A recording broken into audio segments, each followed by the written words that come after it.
What's going on, everyone? Welcome back to another video. In today's video, we're going to give you 5 tips on how to make delicious risotto at home. Risotto is notorious for getting people sent home on reality cooking shows. If you use these 5 tips, I know you can make a risotto that won't get you sent home. This kind of is what pisses us off, or what sends you home.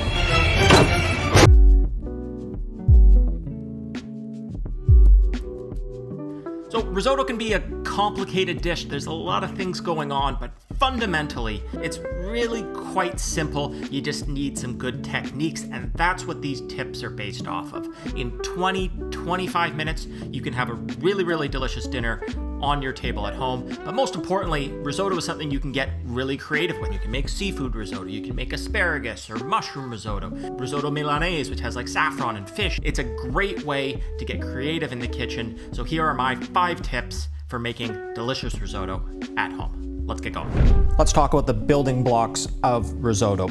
Almost any risotto is going to have these core components. The rice, really important. Aputure. It's a short grain rice. We're going to talk a little bit more about it later. An onion, you can use a shallot as well, sort of one of the ingredients that you can play around a little bit, but something from the onion family. Butter, sometimes people use oil, sometimes people use a combination of olive oil, but some type of fat, depending on exactly what you're making. Cheese, Parmesan Risotto cheese. Really important, it's Italian, we need the real stuff, and then stock. This is chicken stock. Again, another area you can play around with depending on what type of risotto you're making. You could use a meat stock, you could use a chicken stock, but you need a stock, you need something to cook the rice. Let's go into a bit more detail. This is one of the kinds of rice that you can use. I would say this is probably the most typical kind of rice, but what is this? Well, it's a short grain rice. What does that mean? So this is what the rice looks like. It has got a round shape, basically more of an ovalish than typical rices. If you can see, there's this sort of white area, and that's a starch.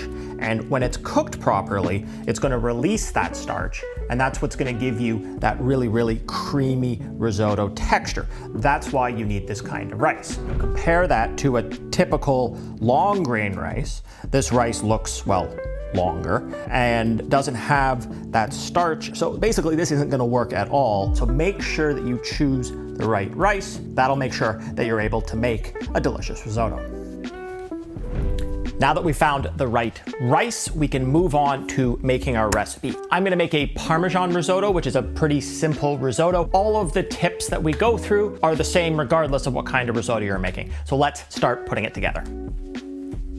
Onion is absolutely crucial to making a risotto. The key onion in risotto is you need to cut this down as fine as you absolutely can. The finer it's made, the better. Reason for that, you want to taste the rice. You want the onion to really cook down so it's basically not visible at all. If you've got a big chunk of onion, that's not really going to be all that appetizing in your risotto. So let's cut this down. We'll start by making cuts across this way. Keep our cuts as close to one another. That's going to create a really fine dice. Once you get to the end, now we're going to do vertical cuts. Be very careful because this is a place where if you don't have a sharp knife, your knife could slip.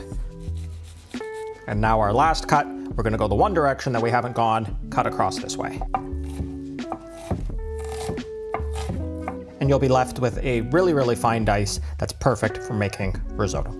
Let's keep going.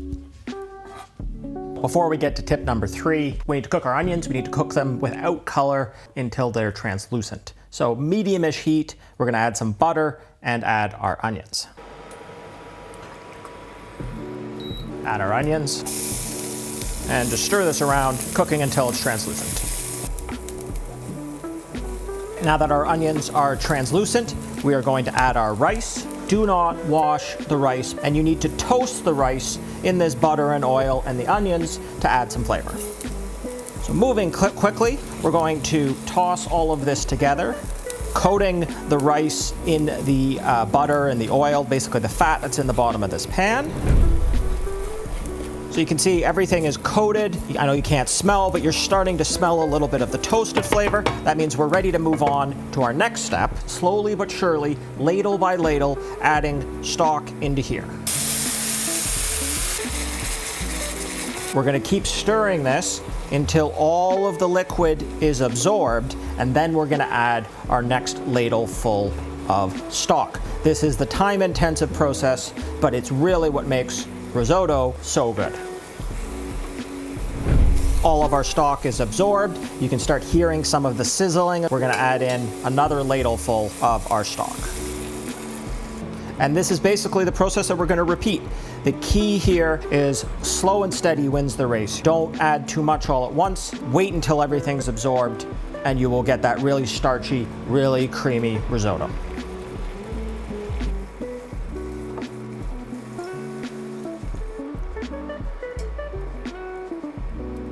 So after about 20 minutes, we can start tasting our risotto. We want it to be firm, but starting to get tender, al dente, as the Italians call it. Yep, that's pretty close. I'm gonna add just a little bit more stock. And now is the time to add our cream. No, God!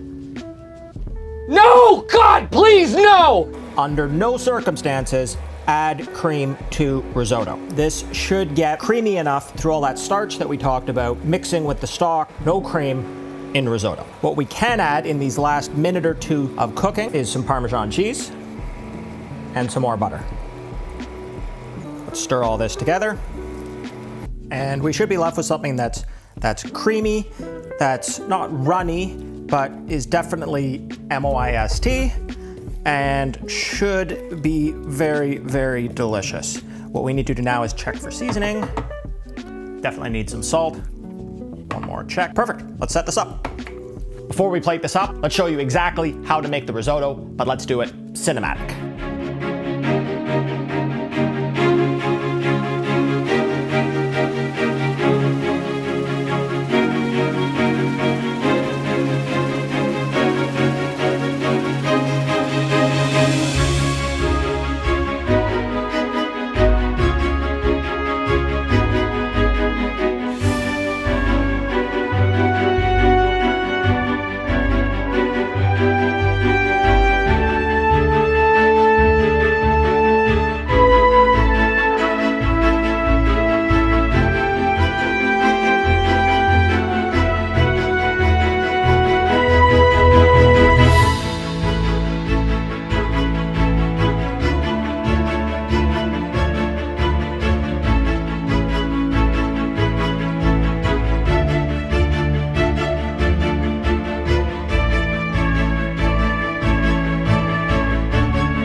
So apparently Italians like putting it in the center of the plate and then putting it towards the edges. Try and make it look nice. I'm gonna finish this with just a little bit more Parmesan cheese. Parmigiano Reggiano. Let's give this a try. It's creamy, the rice is, soft, but still has some bite to it. Parmesan cheese and risotto sort of combination is just really, really good. It's simple. It took 20 minutes or so to make, maybe 25. But with these 5 tips, 1, 2, 3, 4, 5, I think anyone can be making a really delicious risotto at home. So I hope you enjoyed today's episode. If you did, hit the like button, leave us a comment on how you make risotto if you have any tips. But aside from that, we'll see you in the next episode. See you next time. I love Parmesan cheese. It's so good. It's just such a good weeknight meal. It comes together so quickly.